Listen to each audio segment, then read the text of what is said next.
हमारा जो आज का चैप्टर हमने स्टार्ट करना है वो है कम्युनिकेशन 1। इसमें हमने न्यूरोनल सिस्टम के बारे में पढ़ना है, इसमें हमने ब्रेन के बारे में पढ़ना है और जो भी एसोसिएटेड स्ट्रक्चर कम्युनिकेशन में रोल प्ले करते हैं उनके बारे में पढ़ना है। ठीक है, तो सबसे पहले जो हमारे पास डेफिनेशन है वो है न्यूरॉन की। The structure and functional unit of nervous system is called as neuron. आपकी बॉडी में कोई भी सिस्टम पड़ा है, चाहे वो सर्कुलेटरी सिस्टम है, चाहे वो आपका रेस्पिरेटरी सिस्टम है, चाहे वो आपका लिवर वाला लिवर है, ये सारे के सारे जो ऑर्गन्स हैं, बड़े ऑर्गन्स हैं, ये आपके छोटे छोटे सब यूनिट से मिलके बने हैं। ठीक है, बेसिक यूनिट तो सेल ही होता है, लेकिन सेल जहाँ पर लोकेटेड होता है बॉडी में वो वहाँ के हिसाब से स्पेशलाइज्ड होता है। अगर हम लिवर के हिसाब से बात करेंगे तो वहाँ पर हेपेटोसाइट्स प्रेजेंट होते हैं, किडनी के अंदर नेफ्रॉन्स प्रेजेंट होते हैं। इसी तरह आपका जो और बॉडी के हिस्से हैं वहाँ पर आपको डिफरेंट सेल्स मिलेंगे। मसल के अंदर मसल फाइबर मिलेगा। जो अब ब्रेन की बात होती है तो फिर ब्रेन्स के अंदर जो छोटे यूनिट्स होते हैं उनको हम न्यूरॉन्स बोला करते हैं। ठीक है, तो neurons are specialised to produce signal and transmit them. ये दोनों के दोनों काम आपके न्यूरॉन्स करते हैं। These signals can be communicated over short and long distances. They can be sent from one part of the body animals body to another. तो ये जो सिग्नल शॉर्ट और लॉन्ग डिस्टेंसेज की बात की जा रही है, ये विद इन द बॉडी, ये ह्यूमन बॉडी जो है उसके बारे में बात की जाए, human body, animal body, overall दोनों।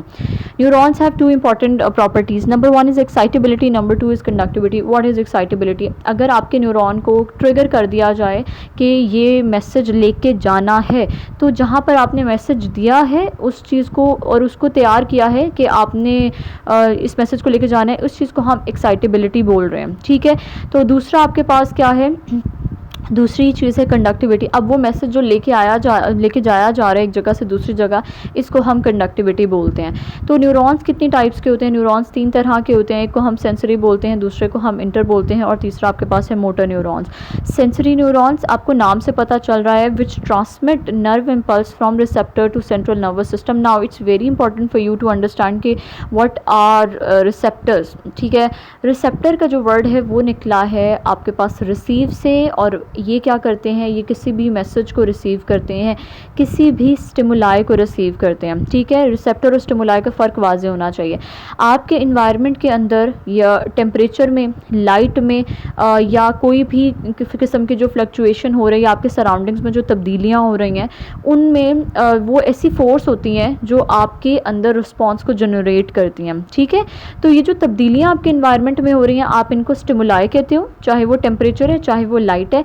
और इन टेम्परेचर या लाइट की जो इंटेंसिटी है उसको जो चीज़ डिटेक्ट करती है या उसको जो चीज़ जो है वो उसकी पहचान करती है, रिकग्नाइज करती है, उसको हम रिसेप्टर बोलते हैं। ठीक है, तो आपकी बॉडी में रिसेप्टर क्या चीज़ हो सकती है? Receptor can be a cell, receptor can be an organ and receptor can be a neuron. ठीक है, कोई भी न्यूरॉन भी हो सकता है।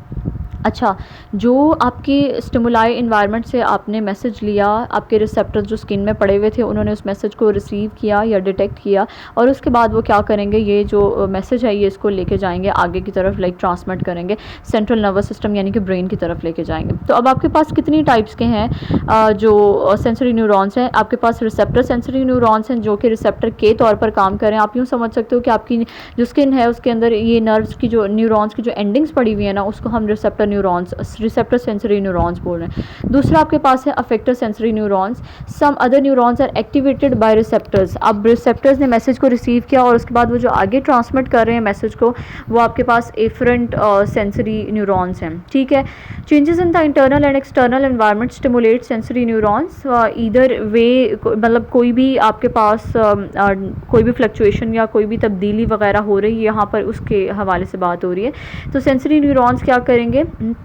Send the signals to integrating centres. Integrating centre जो है यहाँ पर ब्रेन के बारे में बात की जा रही है, यानी कि जो प्रोसेस करेगा इन्फॉर्मेशन को, जो वहाँ से इन्फॉर्मेशन भेजी गई है आपके इन्वायरमेंट से। तो the information are processed in this centre. Inter neurons दूसरे नंबर पे आ गए। The neurons which form the integrating centre are called as inter neurons. They receive the signal from the sensory neurons and transmit them to motor neurons. अब motor neurons जो है वो आपकी तीसरी कैटेगरी है। यहाँ पर कुछ टर्म्स हैं, यहाँ पर एक पाथवे है जो आपको अंडरस्टैंड करना ज़रूरी होगा। The motor neurons which transmit the nerve impulse to effectors are called as motor neurons. अब मैं आपको पूरा पाथवे बताने लगी हूँ कि है क्या बेसिकली। आपकी एग्ज़ाम्पल्स जो है वो हम देते होते हैं कि अगर आपके इन्वायरमेंट में जो है वो टेम्परेचर इंक्रीज़ हो रहा है, तो temperature is acting as a stimuli, ठीक है, पहली बात। अब उस टेम्परेचर को जो कि स्टिमुलाई के तौर पे काम करे, उसको डिटेक्ट कौन करेगा? आपके बॉडी के अंदर एंड मोर स्पेसिफिकली स्किन के ऊपर जो रिसेप्टर्स पड़े हैं और उस मैसेज को रिसीव करेंगे, और वो उस मैसेज को रिसीव करके, जो यानी कि आप समझ सकते हो कि न्यूरॉन्स की एंडिंग्स हैं, वो उठाएंगे उस मैसेज को और आपके मेन जो या मेजर सेंटर है उस तक लेके जाएंगे, जो कि ब्रेन है। ब्रेन के अंदर पड़े हुए हैं इंटरन्यूरॉन्स भी बोलते हैं इनको, इंटरमीडिएट न्यूरॉन्स भी बोलते हैं, और रिले न्यूरॉन्स भी बोलते हैं, RELAY।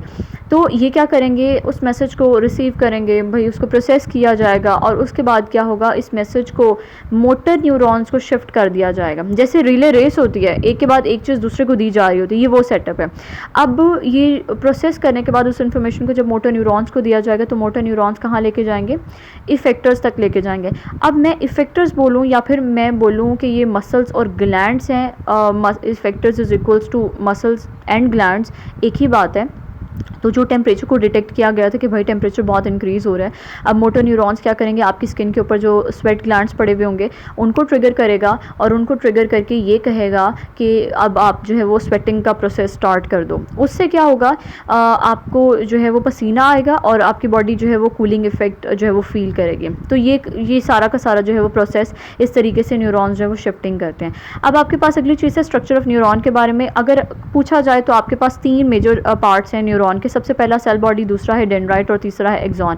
अभी हम इसकी डायग्रामेटिक वो देखेंगे, जो भी रिप्रेजेंटेशन वगैरह होती है, तो हमें आइडिया हो जाएगा कि कौन से 3 पार्ट्स के बारे में बात हो रही है।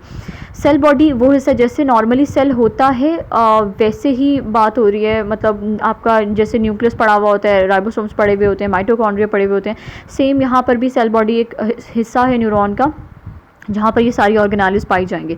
दूसरी चीज़ है सेल बॉडी के साथ ही एसोसिएटेड छोटे छोटे थ्रेड लाइक स्ट्रक्चर्स होते हैं, बिल्कुल माइन्यूट से, उनको हम डेंड्राइट्स बोलते हैं। और एक सेल बॉडी से जो है वो एक तरफ से ओरिजिनेट करती हुई एक ब्रांच होती है जिसको हम एक्सॉन बोलते हैं। एक्सॉन एक थोड़ा आपके पास ऐसा स्ट्रक्चर होता है जो थोड़ा लेंथी है, नंबर 1 कि वो लंबे साइज़ का है, और दूसरा वो सिग्नल्स को अवे लेके जाता है फ्रॉम द सेल बॉडी से परे, यानी कि रिसीव बेसिकली डेंड्राइट से किया गया था और उसके बाद उसको आगे की तरफ शिफ्ट करवाना वो एक्सॉन का काम है। अब समटाइम्स एक्सॉन्स जो है वो किसी एक्स्ट्रा चीज़ से कवर होते हैं, एक्स्ट्रा मेम्ब्रेन से कवर होते हैं, एक्स्ट्रा एक कवरिंग सी प्रोवाइड हो रही है, तो वो लिपिड की हो सकती है, लैमिनेटेड शीट, जिसको हम माइलिन शीट बोल रहे हैं, ठीक है। It covers the axons of the neuron and sometimes it also covers the dendrites. The neurons of the hydras and sea animals do not have myelin sheath, other invertebrates and all the vertebrates have sheath in neuron. उनके पास क्यों नहीं होती? Hydra और सी animals जो ये दोनों के दोनों फाइलम निडेरिया से बिलोंग करते हैं, इनके पास जो है ये लेमिनेटेड शीट इस वजह से क्योंकि इनके बॉडी में प्रॉपर कोई सेंट्रल नर्वस सिस्टम है नहीं, प्रॉपर कोई प्रोसेसिंग यूनिट है नहीं, पूरा का पूरा सिर्फ नर्व्स का एक नेटवर्क पड़ा हुआ होता है। तो इनकी पूरी की पूरी बॉडी ने रिस्पॉन्ड करना होता है टू द स्टिमुलाई या जो भी चेंजेस एनवायरनमेंट में हो रही हैं, ठीक है। तो पूरी बॉडी के रिस्पॉन्ड करने के लिए आप यूँ कह सकते हो कि it aids to the excitability कि उनके न्यूरॉन्स जो हैं वो किसी एक्स्ट्रा शीट से कवर नहीं है। फिर हमारे पास न्यूरोलिमोसाइट्स या श्वान सेल्स भी बोलते हैं इसको। न्यूरोलिमोसाइट्स क्या होते हैं? ये कुछ सेल्स के अंदर, कुछ न्यूरॉन्स के अंदर प्रेजेंट हैं। They wrap the myelin sheath axon को कवर कर रही है, फिर माइलिन शीथ के ऊपर भी कुछ सेल्स पड़े हुए हैं, उनको हम श्वान सेल्स बोल रहे हैं। तो some gaps are left in these neurons. ये जो सेल्स कवर कर रहे हैं ना, इन सेल्स के दरमियान कुछ गैप्स रह जाते हैं, उन गैप्स को हम क्या कहते हैं? न्यूरोफिब्रिल नोड्स कहते हैं, जिनको नोड्स ऑफ रैनवीर भी कहा जाता है। ये जो नोड्स होती हैं, they make the myelin sheath segmented at regular intervals. इसका मतलब क्या है? इसका मतलब ये है कि ये न्यूरोलिमोसाइट के गिर्द जो सेल्स बने हुए होते हैं, जैसे अब मैं आपको डायग्राम के अंदर दिखाऊंगी, यहाँ पर नोड्स ऑफ रैनवीर का वर्ड लिखा हुआ है। तो ये जो सेल्स बने हुए हैं ना, ये गैप्स छोड़ रहे हैं, ठीक है। अब होगा ये कि जब भी कोई नर्व इम्पल्स ने कंडक्ट होना होगा, तो वो इन सेल्स के दरमियान जो गैप है वो इसमें जंप करता हुआ जाएगा, ठीक है। एक सेल के बाद दूसरा सेल, फिर उसके बाद तीसरा सेल, फिर उसके बाद वो चौथा सेल, फिर मतलब इस तरीके से जंप करता हुआ पूरे उसको जाएगा। इसको ये जो आपके पास शॉन सेल्स होते हैं इनकी फ़ायदा क्या होता है, इसका फ़ायदा ये होता है कि जो आपकी कंडक्शन होनी होती है नर्व इम्पल्स की, वो फास्ट हो जाती है, उसकी स्पीड बढ़ जाती है। और इसी तरह की जो कंडक्शन होती है उसके लिए हम सॉल्टेटरी या सॉल्टेटोरी कंडक्शन का वर्ड भी इस्तेमाल करते हैं। तो comparison of nervous system and neurons, the nervous system receives data, जो है रिसीव करेगा डाटा को, उसको इंटीग्रेट करेगा यानी कि प्रोसेस करेगा। It produces a change in the animals physiology. जैसे मैंने आपको वो टेम्परेचर की एग्जांपल दी थी वही यहाँ पर एप्लीकेबल होती है। मैसेज को रिसीव करना, उसको प्रोसेस करना और उसके बाद इफेक्ट को प्रोड्यूस करना।